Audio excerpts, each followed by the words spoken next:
di akhirat kalian akan dimintai pertanggungjawaban oleh Allah Subhanahu. Sekarang saya balik, bagaimana pertanggungjawaban para habaib yang selama ini sudah membodohi warga masyarakat Indonesia, yang selama ini sudah mengaku-ngaku Dzurriyyah Rasul, dan setelah dilakukan kajian 0% bahwa habaib itu Dzurriyyah Rasul. Itu hanya tipu daya para klan Balawi untuk dihormati, untuk mendapatkan sanjungan dari warga pribumi. Tolong Pak, bersihkan pemerintahan Bapak dari orang-orang yang bermasalah. Pak Prabowo tidak kamu kasih tahu, tidak usah kamu ajari. Membersihkan orang-orang bermasalah itu ya seperti kamu itu sih. Kamu kok tidak tahu diri? Kalau ingin membersihkan orang-orang bermasalah itu kamu juga akan kena. Tahu diri dong. Bisa, yaitu mengadu domba umat Islam. Hanya PKI yang selalu mengadu domba umat Islam. Sekarang saya tanya, Min, kira-kira gembongnya PKI itu siapa? Dari klan orang-orang Ba'alawi atau orang pribumi sini? Saya yang kenal Aidit itu ya seorang habaib. Terus musuh itu juga dari klan Ba'alawi. Lah kok malah menuduh, berarti itu yang memecah belah bangsa itu ya kaum habaib, karena sudah pasti bahwa gembongnya PKI itu Aidit dan musuh itu dari klan Ba'alawi. Lah kok malah menuduh orang pribumi yang memecah belah itu nggak masuk akal. Apalagi Kiai Madudin yang telah dengan sukses meneliti sebuah kajian dan berhasil membatalkan apa itu yang nasabnya Ba'alawi. Dan ternyata memang Ba'alawi itu bukanlah Dzurriyyah Rasul. Jauh. Haplogrup G kok disamakan dengan haplogrup J. Jauh itu. Dari Nabi Ibrahim saja nggak nyampe kok.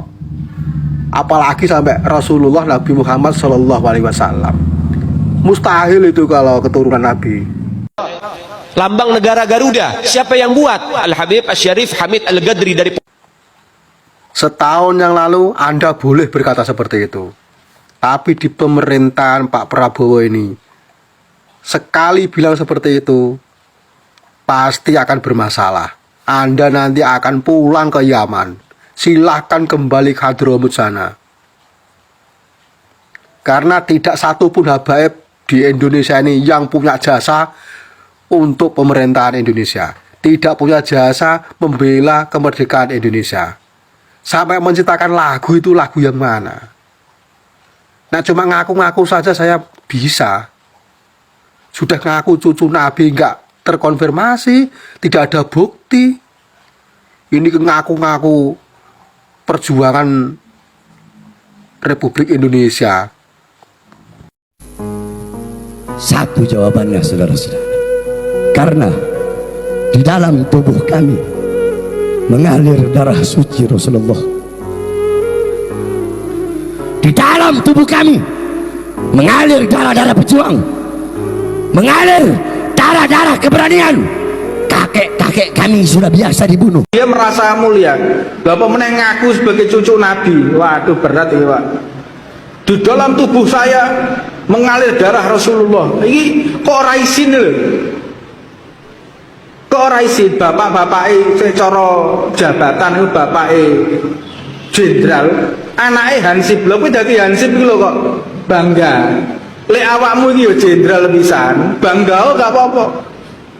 Makanya nasab itu bukan untuk dibanggakan di hadapan orang, tetapi disyukuri di hadapan Allah.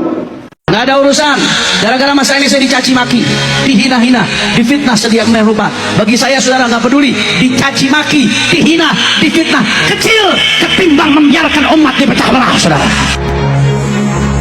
Sekarang nggak berani kritik lagi, saudara. Mana suaranya yang biasa dia mencela kiai-kiai Nahdlatul Ulama, saudara? Kenapa diam? Kemana? Kabur. Kabur lagi. Al-kaburi, saudara. Mereka itu inginnya adalah NU ini tidak boleh sepi dari cacian dan kritikan mereka. Seakan-akan mereka itu lebih hebat dari ulama Nahdlatul Ulama. Jangan betul-betul aja. Jangan sekali-kali mendoktrin muridnya, kalau nggak percaya ke Habib suul khotimah, kalau nggak percaya ke Habib kena laknat, pasti kena kualat kiainya itu. Karena itu bukan syariat. Satu contoh, saya kisah sedepak umur panggung. Memang secara mate husnul khotimah, karena alhamdulillah mate. Tapi itu husnul khotimah, memang matinya tetap husnul khotimah. Kita husnul matinya. Tapi itu tetap teguran dari Allah, dan itu adalah bentuk adab dari Allah.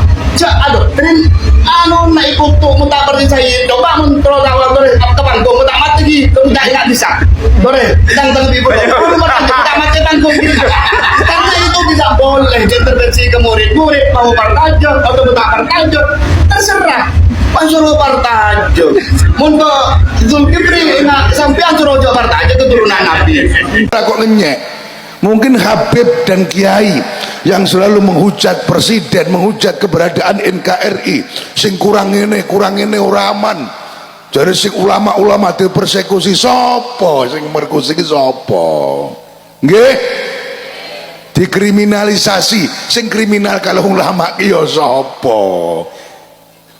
Kowe sing kriminal mula ditangkep. Pengajian bebas. Kula niki ceramah dugi Selat Malaka Malaysia, dugi Pontianak, bahkan teng Papua wingi aman. Sing jarene akeh apa-apa ya ora enek apa-apa, ditangkep ya ora, dipateni ya ora, ngomong bebas, ngritik pemerintah ya oleh, ngritik lurah ya oleh, ora enek sing larang. Kalau sifatnya kritik itu membangun monggo. Sing ora oleh niku lek ngelek-ngelek perorangan niku sing ora oleh. Dong ngelokne presiden bencong lah, banci lah. Robito ini mencengkram. Kenapa kok kuat? Karena ada sistem pendaftaran. Begitu kita sudah mendaftarkan ke situ, ke Robito, dia kan ada semacam bukan sertifikat, buku nasab ya, buku nasab yang nasabnya ini dari sini sampai ke atas. Itu sih masalah keaslian atau tidaknya wallahu alam, saya nggak mau ikut-ikut di situ. Ya. Begitu orang merasa punya sertifikat dan punya buku nasab dari Robito loh, wah gitu ya, merasa dirinya bahwa saya ini Habib, walaupun kemampuan untuk Habib, seorang Habib itu apa, dia nggak ngerti sebenarnya Habib itu apa sih gitu. Iya. Dia nggak ngerti Habib ini apa gitu sebenarnya, pangkatkah atau jabatankah atau apa. Yang jelas kalau saya sudah mempunyai gelar Habib, itu nyari duit gampang. Itu kemungkinan satu-satunya organisasi agama yang mengawal kedaulatan bangsa Indonesia itu hanya Nahdlatul Ulama. Selain NU itu tidak ada organisasi-organisasi yang lain yang ada di Indonesia ini. Mereka tumbuh dalam bahasanya selalu mindik-mindik kepingin untuk menguasai negara ini. Allahumma sholli ala Muhammad. Maka saya bangga perkembangan NU khususnya yang di Denpasar. NU itu bukan organisasi yang tomat kepengen menguasai, tidak ada NU begitu. NU adalah sejarah tidak bisa berbohong, bahwasanya sejarah yang berjuang betul memerdekakan bangsa ini mulai sejak zaman Budi Utomo, mulai sejak zaman ketika Samajan Kanjeng Sunan Ampel, setelahnya itu masuklah penjajah Portugis. Satu-satunya orang golongan yang betul-betul berjuang untuk negeri ini supaya merdeka itu adalah kalangan ahli sunnah wal jamaah, yang dimana terus berkembang sampai 1926 berdirilah Nahdlatul Ulama. Allahumma sholli ala Muhammad. Semua dilindungi, semua diwajibkan, karena memang NU itu langkah-langkahnya meniru baginda Nabi Muhammad SAW, yang memang NU itu betul-betul teliti, kiai-kiainya teliti betul, mau memandang apa, mau berbuat apa, NU itu selalu mengadakan bahsul masail, selalu dilihat secara kontekstual dengan kitab yang ada. Jadi tidak ngawur orang-orang NU itu dalam mengendalikan organisasi ini, terutama dalam mengisi keberadaan kelangsungan bangsa dan negara, khususnya negara Indonesia. Allahumma sholli ala Muhammad.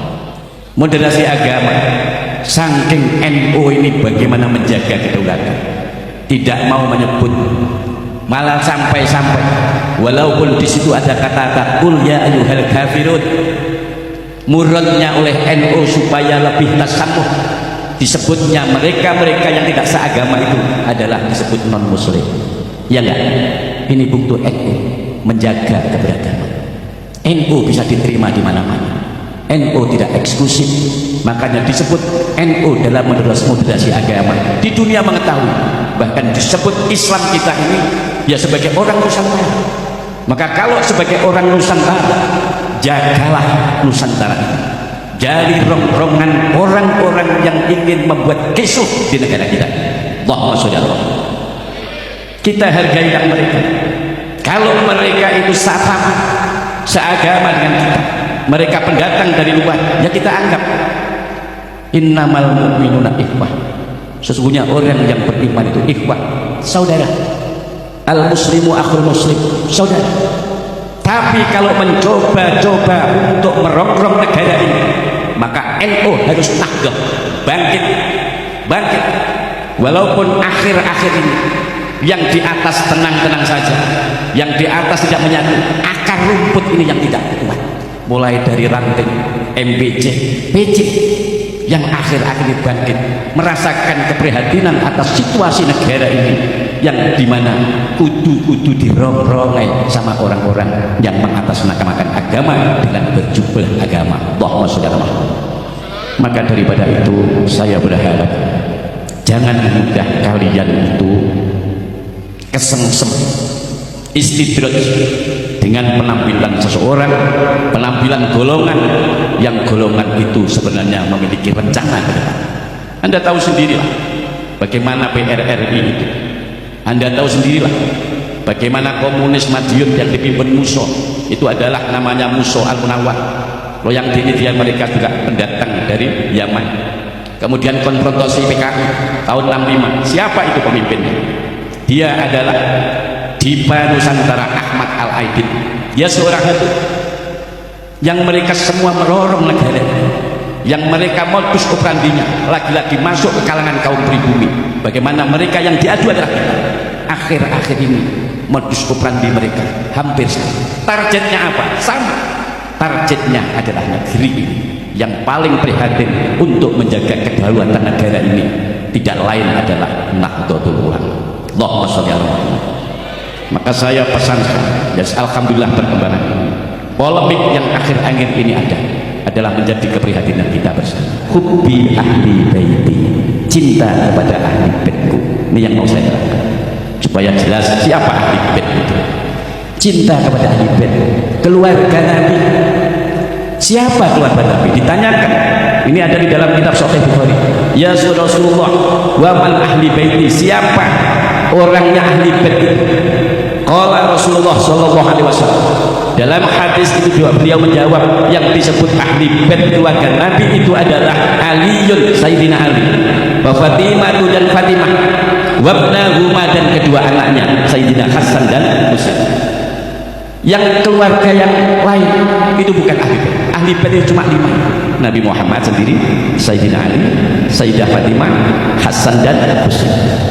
Kalau ada di situ dalam silsilah terdapat ada Sayyid Ali bin Zainal Abidin, Sayyid Ja'far Shadiq, Sayyid Ahmad bin Isa, itu bukan ahli bait, tapi itu adalah dzurriyyah, keturunan baginda Nabi Muhammad sallallahu alaihi wasallam. Supaya tidak salah sampean.